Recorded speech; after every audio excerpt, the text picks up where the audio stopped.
What's up everybody, it's Pokeers, and today I am back with another Shiny Collection update video. Yes, we're back again for the third time this year as I have now gotten 300 Shiny Pokemon. As always, the way these videos work is that I'm going to be showing you the last 50 Shinies I've collected, thankfully there are no extras this time, and tell you if there's any interesting story about them. If you want to see the rest of my shinies, you can head to the playlist linked in the description and watch the other videos in this series. The first version for today is once again Ultra Sun, surprising mostly myself for finding Pokemon to hunt in it once in a while. There is only one Pokemon here though, and that's a Alolan Persian, a Pokemon that at first I thought didn't change much, hence why I haven't hunted for it until now, when it had an SOS chain of merely 58. Moving right along to a version that was absent from the previous video, let's go Eevee. The first Pokemon out of surprisingly many is Pidgeotto, which appeared while I had a Bellsprout catch combo of 185 on Route 1. The reason I haven't fully evolved it is the same for many Pokemon in my collection. I simply already have the fully evolved form. Next is Eradicate that also appeared while I was hunting for the Bellsprout. This time I had a catch combo of 94. Then the hunt was finally successful. A catch combo of 72 led to this Victory Bell. A long-winded 223 catch combo long hunt of Tentacool was needed in order to get this shiny Tentacruel. If you're following my Let's Go Shiny hunting streams, you would have known that I tried a few times to get a shiny Execute. Well, a couple days ago I finally managed to get one with a catch combo of 158. Rhydon appeared with pure shiny charm mods as I was collecting golden raspberries in Cerulean Cave. While I was going to hunt for a shiny Staryu, I didn't need to, as one appeared right after I caught the shiny Tentacool. And finally, Licky, a hunt that wasted all of my Pokeballs and raspberries due to the difficulty of catching such a high-level Pokemon. This was actually the reason why I was collecting golden raspberries when I encountered the Rhydon. The second catch combo was more successful though, resulting in a shiny after 116 catches. Continuing with the next games in the main series, it's time for Pokemon Shield. After taking a long break from Dynamax adventures due to newer games being more fun than Shield, I returned to them this last year, and since then I found only shinies that I had before, until I got this shiny Zekrom, which ended both my new shinies drought and my shiny legendary drought. Next is my first Masuda method hunt in this game, Cinderace, the only shiny starter I like in this generation. Thankfully it was a short hunt, taking only 297 eggs to shine. And that's it for Shield. The next version, again surprising mostly myself, is my second Omega Ruby playthrough. Unsurprisingly, there's only one Pokemon here, and that is Dustox, a Pokemon I wanted for a while but was afraid to hunt as a Wurmple due to the chance of it becoming a Silcoon rather than Cascoon, and having a significantly worse shiny. But now I realize that I could just hunt for Cascoon, which is what I've done to get this. Next up is Legends Arceus, and finally there's more than one shiny in here. First is the Psyduck that I got in an outbreak. I decided to not evolve it as Golduck's shiny is not that good. Plus, I just checked and I did get one in a Dynamax adventure 2 years ago, but I didn't remember that at the time. But then, just a few hours later, another shiny Psyduck appeared completely randomly, so I just went ahead and evolved that one. Machoke is another full odds shiny, and one that I already have the evolved form of.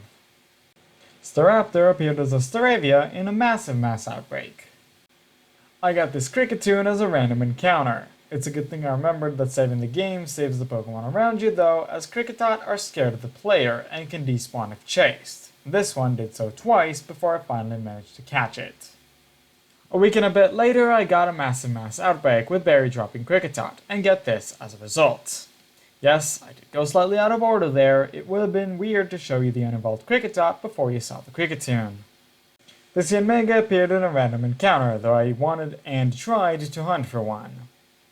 Lastly for the versions, Pokemon Violet, the version which both helped me get to this video so fast and that managed in less than a year to have the same amount of shinies as my Ultra Sun version, nearly 5 years after its release. They both currently sit with 83 shinies, yet Violet is still counting. First is a Raichu I got in a Terra raid battle.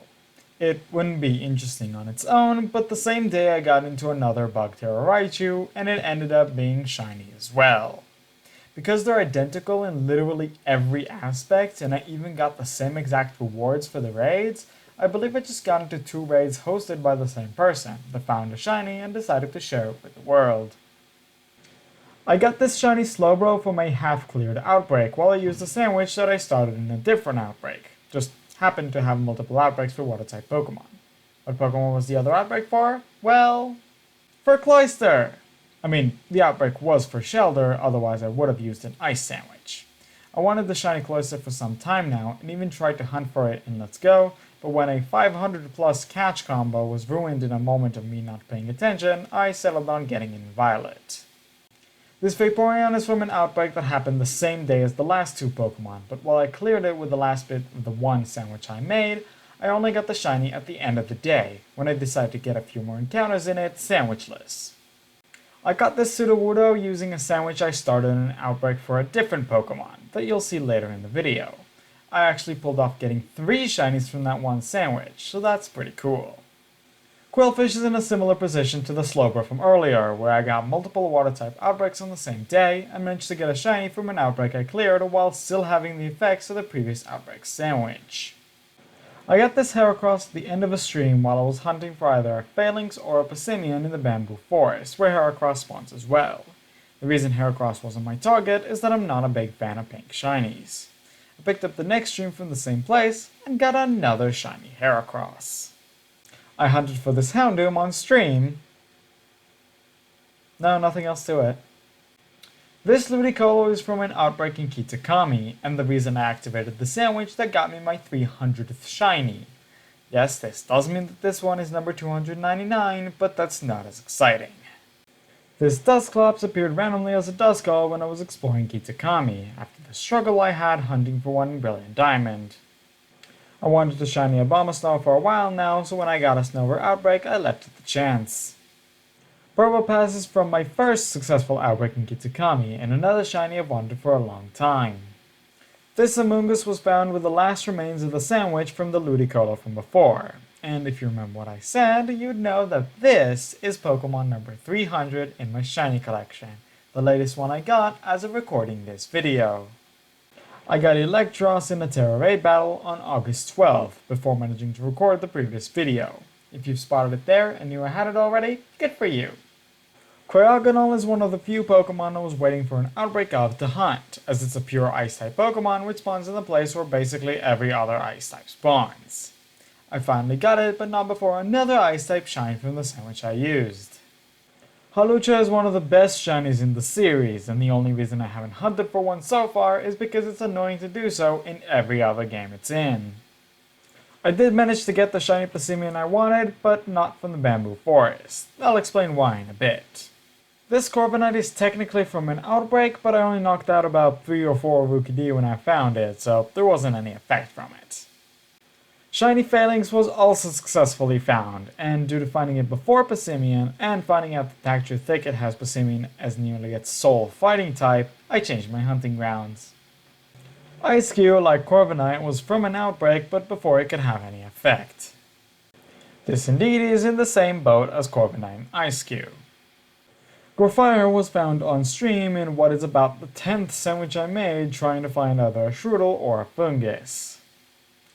Cloth is a Pokemon I was not only waiting for an outbreak of, but actively reset probably hundreds of times to find. The reason I did that is because I found 3 shiny Nacli the first time I tried hunting for a Cloth, and nothing a few sandwiches after. Cloth is also the Pokemon I activated the sandwich for, which got me the Sudowoodo. I got this Cyclizar from an outbreak. Once again, there's nothing else to it. Cetitan is the Pokemon I found shiny while having the sandwich active for the Cryogonal outbreak. Dondozo is the Pokemon I activated a sandwich for that got me the shiny Quillfish. And for the last 3 we got some Paradox Pokemon. Iron Jugulus was found with the same sandwich as I got the Houndoom with. Iron Thorns is the 3rd Pokemon I got from Cloth's sandwich. And finally, Iron Valiant is from the same sandwich as Passimian. For some reason, Paradox Pokemon seem to be an afterthought for me. And that's it, 50 more shiny Pokemon. The time between these videos is getting shorter and shorter, though I feel like it'll hit a limit soon. What do you think? Will I get another one in by the end of the year? Once again, if you want to see reaction clips from my shiny hunting streams, head to the description to a community post that keep up to date with all of them. I also post them on my Twitter, which is also linked in the description. If you want to just generically keep up with my collection, there is another link in the description to an up-to-date public spreadsheet detailing it. And that's it for the video. Thank you guys so much for watching. I hope you all enjoyed. If you did, make sure to hit that like button and subscribe for more Pokemon content. If you did subscribe, make sure to follow me on Twitter with a link in the description for updates on my channel and my life in general. I post them whenever I upload a video, before I go live, and whenever I get a shiny Pokemon. And with that being said, that's all I have for today, so thank you so much for watching, and I'll see you later.